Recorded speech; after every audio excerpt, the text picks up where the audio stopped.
Hi, I'm Violet, and this is Now and Then Stories. Each week I share the stories I write, tales of love, chance, and the quiet turns of life that sometimes change everything. This week's story is called What the Morning Brings. Ray Parrish woke before the birds and before the heat, in that crease of morning when the dark still clung to the pine tops and the air hadn't remembered how to be heavy. He lay there long enough to feel the old familiar catalog of aches, shoulders, knees, the low throb behind the right hip where a sheet of plywood had once turned traitor in a gust. None of it surprised him. He let the pains finish their introductions, then swung his legs out of bed and stood. Coffee first. He measured by memory, not by scoop, and listened to the small machine grumble itself awake. Outside, the first color was sliding into the eastern trees, a thin seam of copper along the horizon. He carried his mug to the porch and leaned on the rail, the wood cool under his forearms, the steam writing its brief story into the dawn. Somewhere down the road, a rooster realized he'd overslept and tried to fake confidence. Farther out, beyond the soybean fields, a log truck downshifted, and the sound rolled across the flat like thunder with manners. 62, Ray told himself, and still hungry. He sipped and scanned the yard, the small workshop out back sitting square on its slab, the stack of kiln-dried boards under a tarp, the new box of coated deck screws he'd left on the bench because he trusted dew more than thieves. The swing frame needed sanding, the cross pieces still had pencil marks. By sundown, if the weather didn't get ugly and if his hands cooperated, it would be a porch swing instead of a stack of intentions. The phone on the porch table lit up and buzzed. A text from Tyler. "You up?" ? Followed by a goofy cartoon man flexing a bicep the size of a hay bale. Ray smiled despite himself. He typed back. "Sun ain't up. I am. 7:30. Bring your patience." The reply came with 3 fire emojis and an agreement that sounded like a dare. He finished his coffee, put on his work cap, the faded one with the feed store logo from a business closed since '09, and went to the shop. He liked the sound the door made, the metallic click, the way the lights took a breath before waking. The place smelled like pine, hot dust, and old varnish. He ran a hand over the planer, the table saw, the drill press, touched each tool like a farmer patting a horse. The radio on the shelf still remembered the station he preferred. Low, local, somebody easing a steel guitar through a song that would never make it past county lines. On the bench lay his project and the morning's lesson, a swing built from slats he'd milled himself, armrests he'd shaped with a rasp until the curve felt right under the heel of his palm. He set out the speed square and a pencil, took a long look at the angle of the backrest, and made one small correction. Wood rewarded attention and it punished hurry. At 7:30 on the dot, a white sedan he could hear before he could see turned into the drive and stopped too close to the yard line. Tyler climbed out, all legs and enthusiasm, wearing a ball cap backward and a shirt that declared in large letters that he would in fact sleep when I'm successful. "Morning, Mr. Ray," he said, then added, "I brought the content." "The what now?" Tyler waved his phone. "Time-lapse. People love process videos. We'll get you 1 million views. Brand you up." Ray clicked his tongue. "Only thing I brand is cattle, and I quit that 40 years ago." Tyler laughed and followed him to the shop, ducking his head without needing to, like the door had an attitude. He took in the space with that bright, skittering attention of a 19-year-old, wall racks of hand planes, chisels sorted by width and shine, the tiny bins of hardware, the sweepings collected in a pile by the dustpan. "This is awesome," he said. "Feels like a museum, but alive." "Try workshop," Ray said, putting a pencil behind his ear. "Museums don't make sawdust." They started simple. Ray set the speed square against the board and showed Tyler how a real 90 looked and how a real 45 felt. "This is a promise," he said, tapping the square. "Keep it and your project treats you right. Lie and everything quits being friends." Tyler pinned his phone to a shelf bracket with a clamp and started the time-lapse. "Okay," he said, "teach me old school wisdom while the algorithm watches." Ray took the board, sighted down its edge, and turned it to catch the light. "First thing," he said, "your eye is smarter than your app. Learn to use it." "You got a measuring app?" Tyler asked, hopeful. "I got a tape," Ray said, and patience, cheapest tools I own. They measured twice, marked once, and then twice again for good measure.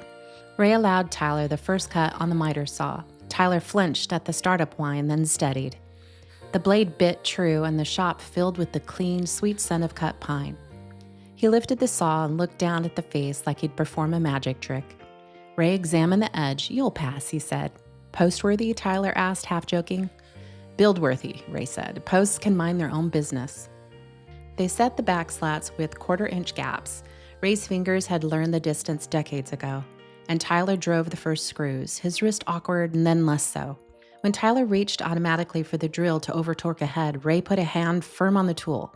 "Feel what the wood's telling you," he said. "Don't just make it obey." Tyler looked at him, then at the wood, then back. "I bet you don't talk to your TV," he said. "I don't own one," Ray answered. "You kidding?" "Got the radio, got a porch." Tyler grinned. "Retro, trending." Ray shook his head like he was shaking off a gnat. "Grab that sandpaper. Long strokes. Let the paper do the work, not your shoulders. You'll thank me when you're my age." They worked through the morning, the sun climbing, the shop slowly warming until the dust motes looked like a constellation around a bare bulb over the bench. They paused only for water and a few words that weren't instruction.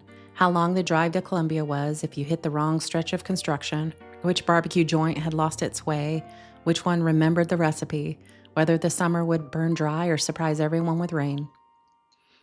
At about 10 o'clock, Tyler started a new topic like flipping a switch. "So," he said, "if we set up a page for you, call it Parrish Me or something, people could DM for custom work.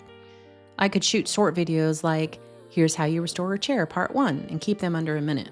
You could do live Q&As, old work, well, traditional, skills are hot right now." "Hot," Ray repeated, like he was tasting a spice he hadn't asked for. "I build what needs building. Folks who need it know how to find me." "Yeah, but some folks don't know they need it till they see it," Tyler said. He gestured with 2 fingers, circling the phone, the bench, the whole idea. "I'm not saying sell out. I'm saying let people in." Ray let the words hang between them like a board spanning sawhorses that might or might not hold its weight.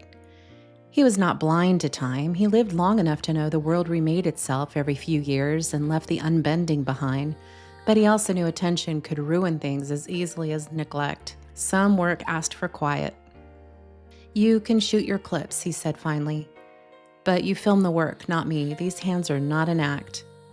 Tyler smiled, relief and excitement both. "Deal. We'll be anonymous famous." "That a thing?" Ray asked. "It is if I say it is." They laughed and went back to it. Before lunch, they dry-fitted the backrest and seat, propped the swing frame between 2 sawhorses, and stood there, 4 hands on hips, sawdust in hair, admiring a shape that could now be identified by a child.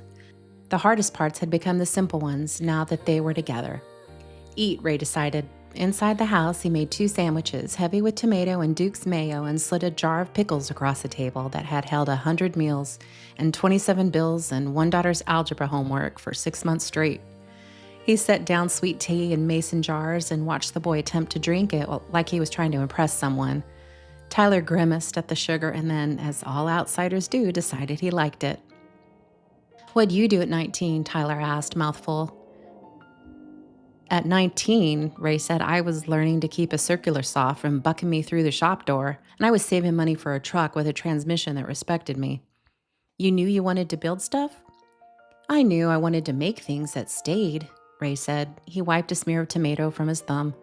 "Sometimes that's a roof, sometimes that's a habit." Tyler nodded like he'd file that away and pull it out later when it sounded better in his own voice. He tapped his phone, then stopped himself and slid its screen down on the table. "What about me? I don't know yet," he said. "Business degree maybe, or content creation, which is a real job, I swear. Or something with my hands, but not sure my mom sees that as, respectable," Ray supplied. "Yeah." Ray thought of Lila then, his wife, who'd been gone 7 years but still managed to show up when advice was required. She had believed in order and laughter and lists written in cursive and exactly 3 good throws for every kitchen towel. She had also believed that people ought to be judged by the way they treat time and tools. "What does your day feel like when you get it right?" Ray asked. Tyler blinked. "What do you mean?" "End of a good day," Ray said. "What's in your hands? What's sore? What's loud? What's quiet?" Tyler stared out the window toward the workshop, toward the swing shape starting to be a swing. "My hands are dirty," he said finally. "My ears are ringing, but in a good way. My head is tired, but not. There's a thing in front of me that wasn't there that morning." Ray nodded. "There's your clue." They cleaned up, then loaded the frame and parts into Ray's truck to drive into town for hardware and chain. The road into Harris ran straight through soybeans and then dipped under a tunnel of oak limbs, Spanish moss hanging like slow fireworks. The tires found every familiar bump. Ray's elbow went to its spot in the open window, the air blew warm and honest. They passed the feed store +1, a vape store with a neon sign in the shape of a strawberry that made Ray feel like he'd missed an episode of The World. At the hardware store, Ray got nods and the kind of questions that were really greetings. "You working or just pretending? You need any more of those deck screws from last summer? We got a deal." Tyler trailed behind with a cart, filming small moments when he thought Ray wasn't looking. Hand to a bin of bolts, the way Ray chose chain like he was picking out a tie. On the way back, Ray turned at the last second and took the road that skirted Shiloh Church. He parked under the big pecan and sat a minute. Tyler opened his mouth, closed it, then followed him across the grass without asking what they were doing. Ray paused at a headstone he knew better than his own address. He rubbed the moss off the name enough times that it stayed clean now, like even the earth wanted to remember and clear its throat. "Hey," he said, quiet. "Building a swing, honey, the kind you always said we'd sit on and judge the neighbors from." Tyler pretended interest in a bee struggling with an oversized clover, and Ray let the silence be what it was, not empty exactly, full of the words that had been said and all the ones that wouldn't be. Back at the shop, the afternoon settled in and decided to be hot. The cicadas went from warm-up to performance. Sweat darkened the collar on Ray's shirt. Tyler's cap developed a fan of salt. They mounted the eye bolts, threaded chain, and checked the hang by feel. Ray taught Tyler how to find the sweet spot, where a swing stopped wanting to complain and started wanting to move. They sat on the frame together, two men at two ends of a new thing, and let it hold them. "Okay," Tyler said, "this is legit." "Technical terms," Ray said. He dug the toes of his boots into the slab and pushed a fraction. The swing started its small sentence, forward, back, a gentle comma of motion. Tyler set his phone up again. "One shot of us sitting on it," he said. "Hands only, old school mystery." Ray snorted. "You're obsessed." "Maybe," Tyler said, and for the first time that day, the word sounded less like brag and more like confession. "It's the only way I know how to say, look, this is good." Ray watched the boy's face then, the focus, the hope, the way his hands were still and sure when they held something that might matter. "You don't have to announce good," he said. "You just have to do it enough times, people trip over it." Tyler grinned. "I'm going to stitch that on a pillow." "You do, and I'll burn the pillow." They laughed and stood and got back to work. By 5, the swing was slatted and smooth. The chain adjusted so it didn't argue. They loaded it into the truck bed and drove 3 streets over to Mrs. Landry's place, where the porch had been empty and therefore wrong since Mr. Landry passed. She'd asked for something to fill the air where the quiet got too big. Ray had nodded and known exactly. They mounted the lag screws into the beam with the slow, steady insistence of men who didn't plan to come back to fix a mistake. Tyler checked the level with ceremony. It hit the line. Mrs. Landry cried, then laughed at herself for crying, then sat and swung, her feet not reaching the boards the way they used to. The sound it made was small and perfect. "You boys eat yet?" she asked, because some sentences were woven into the town's dictionary. Ray shook his head. "We will." "You take biscuits," she said, getting up painfully. "I got 5 I was saving, and I don't know what for." They stayed for 1 biscuit each and 10 minutes of a story about a cousin who'd tried to sell her a vacuum. Then they left the swing doing its job behind them. The truck felt lighter and heavier both. Evening stretched itself long. Back at the house, they put tools where tools sleep and swept the floor into the tidy mountain Ray insisted on, which he'd carry to the compost pile after it cooled. The radio found a baseball game, the announcer's voice a river that never needed to hurry. Ray handed Tyler a cold bottle from the garage fridge and leaned on the shop door jamb like you lean on the end of a good day.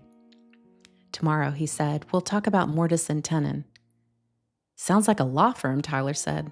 "It's how a chair holds a man," Ray answered, "or doesn't." Tyler nodded, drank, then hesitated. "About the page," he said, meaning the thing on the phone. I'll edit the clips, keep it about the work. I'll put your number in the bio. Folks can call if they want a swing or shelves or whatever you make. Whatever needs making, Ray said. Right. Tyler shouldered his backpack and stuck out his hand in a gesture too old for his hat. Ray shook it. Sawdust fell from both of them like confetti from a parade that had earned the right to be small. You're good at this, Tyler said, stepping back. I mean, the teaching, not just the building. Ray shrugged. Compliments sat awkwardly on him, like jackets borrowed from men who ate more. Somebody taught me, he said, but be ugly not to pass that along. Tyler headed to his car, then turned. Hey, he called. What should I title the video? Well, call it what it is, he said, building a swing. Tyler laughed and gave him a thumbs up that was somehow not infuriating. The sedan backed up, corrected, and left without taking any of the ditch with it. Small progress, Ray thought. He shut the shop and walked the yard a minute just to make sure the world still fit. Across the field, a neighbor's yard light blinked on. Far off, the train announced itself to people who didn't live close enough to care. He felt the day settle inside him the way a board settles on a frame when you've driven the last screw and the structure decides to believe in itself. Inside the house, he cooked a skillet of something simple and sat at the little table with the radio's ball game turning into a post game that sounded exactly like every other post game that ever had and ever would. He ate all of it and then a little more and left his plate in the sink with the decency to soak. On the porch again, the heat finally let go. Fireflies took turns being obvious. He picked up his phone and saw a message from Tyler. Posted, got 300 likes in 10 minutes. Comments from people asking if you do custom. A link he did not press. A second message.